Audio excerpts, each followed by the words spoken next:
In an age of rising empires and clashing civilizations, one name carved itself into the very bedrock of history. A name that would shape the destiny of nations and alter the course of the world. This is the story of Sultan Mehmed II, forever known as Mehmed the Conqueror. Born into a world of power, ambition and treachery, Mehmed was more than just a ruler, he was a force of nature. From the moment he ascended the throne, he sought not only to inherit an empire but to expand it, to build a legacy that would defy time itself. At the tender age of 21, he achieved what many believed impossible. With unmatched brilliance and determination, he brought the thousand-year-old walls of Constantinople crashing down, fulfilling the dreams of his ancestors and turning the city into the jewel of his empire. But Mehmed's story doesn't end with the fall of Byzantium. His life was marked by legendary rivalries and battles that would echo through the ages. Among them was his intense and brutal rivalry with Vlad the Impaler, known to the world as Dracula. Their confrontations were not merely about power, but a deadly chess game between two of the most fearsome minds of their time. As Mehmed expanded his empire, he also forged an identity that would haunt Europe and inspire awe across the world. From his daring military campaigns to his patronage of the arts and sciences, Mehmed was a man of complexity, both a fearsome warrior and a visionary statesman. He united lands, cultures and peoples under one banner, leaving a legacy that would forever change the course of history. The echoes of his conquests still resonate today, and his impact can be felt far beyond the borders of the empire he built. Join us as we delve into the life of the man who reshaped the world with his ambition, his intellect, and his iron will. Discover the legend of Mehmed the Conqueror, a ruler who not only seized the city but changed the fate of continents. If you're captivated by stories of power, intrigue, and the people who shaped our world, subscribe to Ancient Perspectives and embark on a journey through the ages. The past has never been closer.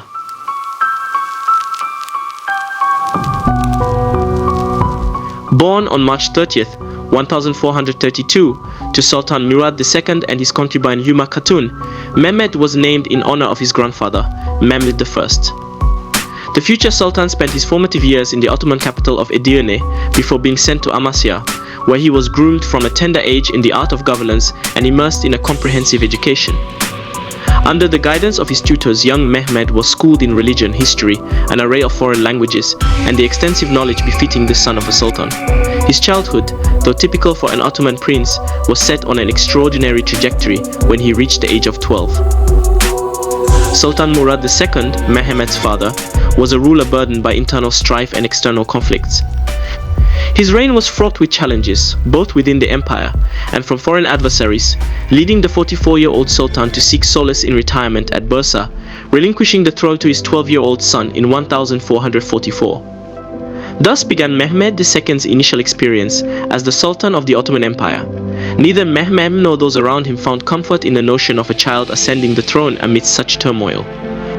At 12, Mehmed was ill-prepared and unwilling to bear the weight of the empire's troubles. As threats from abroad loomed large and the Ottoman nobility faced a crisis, Sultan Mehmed, alongside his Grand Vizier Halil Kandala, penned urgent letters to the former Sultan, beseeching him to return to the throne he had forsaken.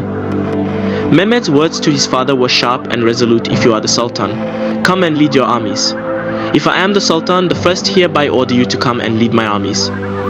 Confronted with a command he could neither defy nor disregard, Murad returned to reclaim his throne, and Mehmed willingly stepped aside, allowing his father to resume control just in time for the Battle of Varna against the European Crusaders.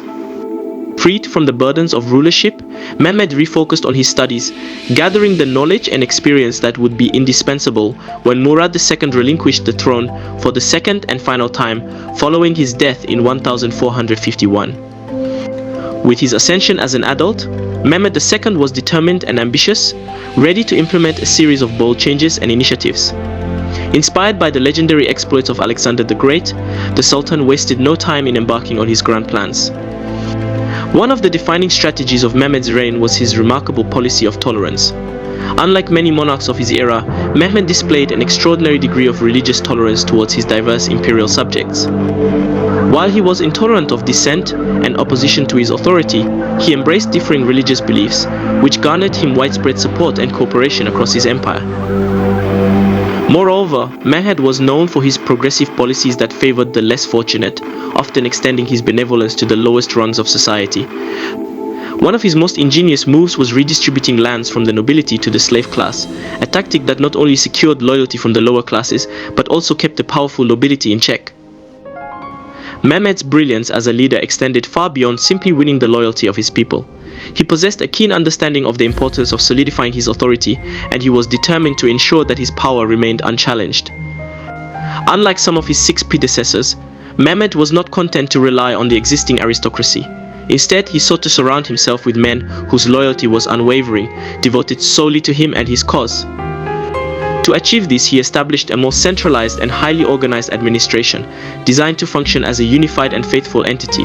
This allowed Mehmed the freedom to direct his attention beyond the borders of the Ottoman Empire, pursuing his broader ambitions. Great leaders like Mehmed, however, often have interests that reach beyond the realm of governance and warfare. For the 7th Sultan of the Ottoman Empire, the arts and literature were his true passions. Mehmed had a deep appreciation for classical literature and was captivated by the works of Renaissance artists. During his reign, he created a vast library that housed over 8,000 volumes in languages ranging from Arabic and Greek to Latin and Persian. His love for the arts was further demonstrated when he commissioned several Renaissance artists from the West. The most famous depiction of him, the portrait we recognize today, was painted by none other than Gentile Bellini. Mehmed's enthusiasm for foreign arts was not just a matter of personal taste, it was also fueled by his impressive linguistic abilities. He was fluent in multiple languages, including Latin, Greek, Persian, Serbian, Arabic, and Turkish. This linguistic prowess allowed him to engage with the cultural and intellectual achievements of diverse civilizations, enriching his own understanding and inspiring his reign. Yet, Mehmed II's education was not confined to the arts and languages. His intellectual curiosity knew no bounds. He was deeply interested in a wide array of subjects, including mathematics, astronomy, arithmetic, geography, philosophy, and religious theology. This breadth of knowledge made him a wise and cultured ruler, but Mehmed was more than just a scholar. Indeed, his legacy would be cemented by his military prowess, earning him the rightful title of the Conqueror. The most renowned and significant of Mehmed's campaigns was the one that would forever change the course of history, the Conquest of Constantinople. From the moment he ascended the throne, Mehmed was determined that it would be he who would finally bring the Byzantine capital under the control of the Muslim Empire, ending the era of Byzantium as the world had known it. Mehmed II was a man of resolve, where neither exceptions nor excuses had any place in his grand vision, and failure was a notion he would not entertain. With the Bosporus Straits already under his control and the construction of the formidable Rumelisari fortress standing opposite Anadoluisari, the Sultan was in no mood for delays. Constantinople, weakened by relentless plagues and repeated incursions, was ripe for the taking. The time had come. After swift and decisive preparations, Mehmed delivered an ominous ultimatum to the Byzantine emperor: surrender now, or your empire will be reduced to dust and ashes. It was a terrifying proclamation from a formidable imperial power, but despite the Sultan's imposing words, he was still a young ruler with much to prove, and the Byzantines were far from a feeble adversary. As Mehmed anticipated, Emperor Constantine XI Palaeologos dismissed the Ottoman demand. If Mehmed wanted Constantinople, he would have to fight for it. On April 2nd, 1453, the Ottoman Empire commenced its siege on the fading, yet still resilient, capital of the once great Byzantine Empire, the successor to Rome. Mehmed was resolute in ensuring this would be a victorious siege. He brought with him a vast army, estimated between 100,000 and 200,000 strong, supported by a naval force of over 300 vessels and a formidable array of up to 60 cannons. To prepare for this monumental assault, the Sultan had enlisted the talents of engineers and gunsmiths from across the region to craft his massive artillery, and now he was ready to unleash their might. The siege that followed was unlike anything the Byzantines had ever faced. For nearly 2 months, the full scope of Sultan Mehmed's ingenuity and strategic brilliance was on display. The colossal cannons thundered relentlessly, and in a stroke of genius, Mehmed ordered his naval ships to be transported overland along a path of greased logs, circumventing a critical Byzantine barrier. It was through these extraordinary efforts that Mehmed I was earning his title as the Conqueror in a spectacular fashion. Finally, on May 29, 1453, the unthinkable happened. The illustrious capital of the Byzantine Empire fell, and with it, the last Byzantine emperor met his demise. Sultan Mehmed II had achieved what many before him could not. Constantinople was now his. Styling himself as the Caesar of the Roman Empire, Mehmed the Conqueror immediately turned his gaze to his next target, Serbia. Though the full subjugation of the Serbian Despotate would not be realized until the end of the 1450s, the Ottoman campaign in the region began the very year after Constantinople's conquest. Serbia had long been a vassal of the Ottoman Empire, so it was no surprise that Mehmed sought to consolidate his power there. However, it would ultimately be his great-grandson who would extend Ottoman control as far as Belgrade. Mehmed himself faced formidable resistance from John Hunyadi of Hungary, a challenge that forced the Sultan to shift his focus to other matters. While the fall of Constantinople had left only fragments of Byzantine territory intact, some remnants still persisted. Among these was the Despotate of Morea, a region the Ottomans had been entangled with for some time. Although the Despotate existed as an Ottoman vassal, its despots, Demetrius and his brother, proved to be inept rulers. The region was spiraling into unrest, and when the brothers of the late Byzantine emperor failed to pay their annual tribute to the Ottoman Sultan, Mehmed the Conqueror found the perfect pretext to launch a new campaign. By the summer of 1460, the Despotate of Morea had succumbed to the Ottoman Empire, a direct result of its rulers' incompetence and the Sultan's relentless ambition. Yet, Mehmed the Conqueror was far from finished.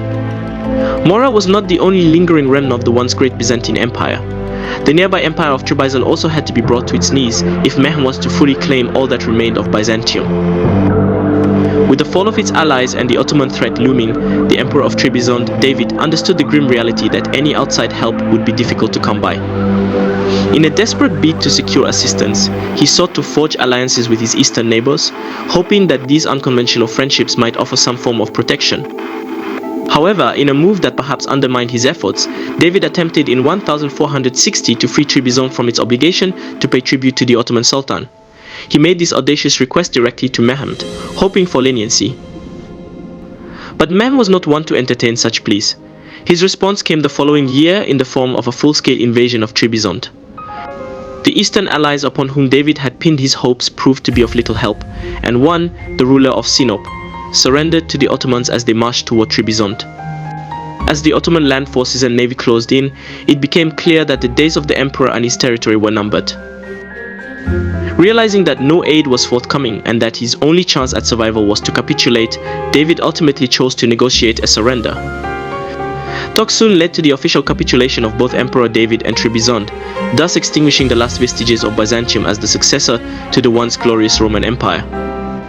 The complete and awe-inspiring conquest of all that the Greeks had left to call their own stands as one of Mehmed's most celebrated achievements. However, this was just one of many triumphs for the Sultan. Another of Mehmed's most renowned campaigns was his ongoing conflict with the Principality of Wallachia and his intense rivalry with a man he had once known well, Vlad III Dracula. For nearly a century after its founding, the Ottomans had persistently sought to bring Wallachia under their influence, if not direct control. At the same time, the Ottoman Empire's fierce adversaries in Hungary were also striving to subjugate Wallachia by placing their own puppets on the throne. This tug-of-war turned Wallachia into two things: a buffer zone between powerful enemies, and a land plagued by constant turmoil and shifting leadership. Even during Mehmed's childhood, Wallachia had been a source of trouble for Sultan Murad II on several occasions. Distrust of its ruler Voivode Vlad II Dracul led Murad to summon the leader and detain his two youngest sons as political hostages. These sons, Radu III and Vlad III Dracula, would henceforth grow alongside Mehmed. Following the deaths of Vlad II and his eldest son Mircea II, the Ottomans recognized the need to act swiftly to install a new voivode in Wallachia, who would be loyal to their interests before the Hungarians could do the same. Despite Vlad III being somewhat troublesome during his time in Ottoman custody, unlike his brother Radu Murad chose Vlad, the elder of the two, to succeed their father. Vlad III's first stint as voivode of Wallachia was short-lived. His Hungarian-backed cousin, Vladislav II, overthrew him after only a month. As the mid-15th century progressed, Wallachia remained a battleground, up for grabs once more as the Ottomans and Hungarians continued to vie for control. In 1456, Vlad III once again ascended to the Wallachian throne, this time with the backing of Hungary. Despite Mehmed now leading the Ottoman Empire, the idea that Vlad might at least tolerate the Ottomans as a vassal didn't seem far-fetched, considering that the two had been allies and even childhood companions. Had Radu been in Vlad's position, this might have been the case. But Vlad I held a very different view from his brother. He harbored a deep-seated hatred for the Ottomans. Any forgiveness he might have had was already spent on his former enemy, John Hunyadi, for the role he played in Vlad's father's death. Mehmed, however, would receive no such mercy. By the late 1450s, Wallachia had ceased paying tribute to the Sultan, and by 1462, Vlad had initiated open war against the Ottomans. Mehmed's victory over Vlad I may have come later than he anticipated or desired, but eventually did come. After a grueling conflict that nearly forced the Sultan into retreat, Radu was finally placed on the Wallachian throne in his elder brother's stead as the summer drew to a close. Mehmed was confident that this son of Dracul would remain loyal. Except for a brief period in 1476, when Vlad I reclaimed the principality and a turbulent series of depositions and reinstatements between Radu and another relative, Basarab-Leota, the Ottomans had effectively secured control over Wallachia, allowing them to turn their attention to other conquests. Soon after his success in Wallachia, Mehmed the Conqueror once again lived up to his title by annexing the kingdom of Bosnia. His invasion led to a swift victory and the execution of Bosnia's king, demonstrating that Mehmed's ambitions extended westward as well as into the Eastern Balkans. His expansionary campaign soon brought him into conflict with the Venetians, leading to an all-out war. The Venetians, allied with Matthias Corvinus of Hungary, the son of Mehmed's old adversary, John Hunyadi, invaded Ottoman-held Morea and Bosnia. 3 years into this prolonged conflict, Mehmed came face to face with the legendary Skanderbeg of Albania, yet another former political hostage of the Ottoman Empire. Although disease eventually aided the Ottomans in their struggle against the Albanians, the war itself would rage on for a total of 15 years. It was only in 1479, with the signing of the Treaty of Constantinople, that Mehmed secured victory. The treaty weakened the Venetians and required them to pay a yearly tribute to the Ottomans for trading rights in the Black Sea. Once again, the Sultan had proven his worth as a conqueror. But Mehmed's ambitions didn't end there. By this time, the Ottomans had established a firm hold over Anatolia and had made Moldavia a vassal state, albeit for a short period. Peter III Aron of Moldavia had been one of the first rulers of the principality to agree to pay yearly tribute to the Ottoman Empire, but his successor, Stefan Cel Mar, was staunchly opposed to such an arrangement for much of his life. This predictably led to military conflict between the Ottomans and the new voivode of Moldavia, a war in which Mehmed faced setbacks similar to those he had encountered in Wallachia. However, unlike in Wallachia, Mehmed found no clear path to victory and eventually withdrew from the region. Stephen remained a persistent thorn in the Sultan's side for years to come. As frustrating as the Moldavian campaign may have been, it was but a minor issue in the grand scheme of things. The Ottoman Empire had grown immensely thanks to the efforts of the bold Sultan, expanding both eastward and westward. Failure is not a word commonly associated with Mehmed the Conqueror, and despite the setback in Moldavia, his ambitions remained undeterred. He now turned his gaze toward Italy. It is widely believed that Mehmed's ambitions in Italy extended as far as Rome, a fear shared by both the Pope and the people of Rome. When Otranto fell to an Ottoman invading force, the citizens of Rome braced themselves for the worst, preparing to flee as the specter of Ottoman conquest loomed large. But the conquest of Italy would never come to pass. On May 3rd, 1481, Sultan Mehmed II, the great conqueror of Anatolia and the Balkans, passed away. His dreams of expanding his empire into Italy ended abruptly with his death. The circumstances surrounding his death remain shrouded in mystery. It is believed that the Sultan fell ill a few days before his passing, but some historians suggest a more sinister cause poisoning remains a highly suspected theory. Regardless of how he died, the glorious Sultan was gone, leaving behind a legacy of power, wisdom and cultural achievement. Still known today as the Conqueror. Mehmed I lived a life of monumental accomplishments, ensuring that his name would be remembered both at home and across the world for generations to come.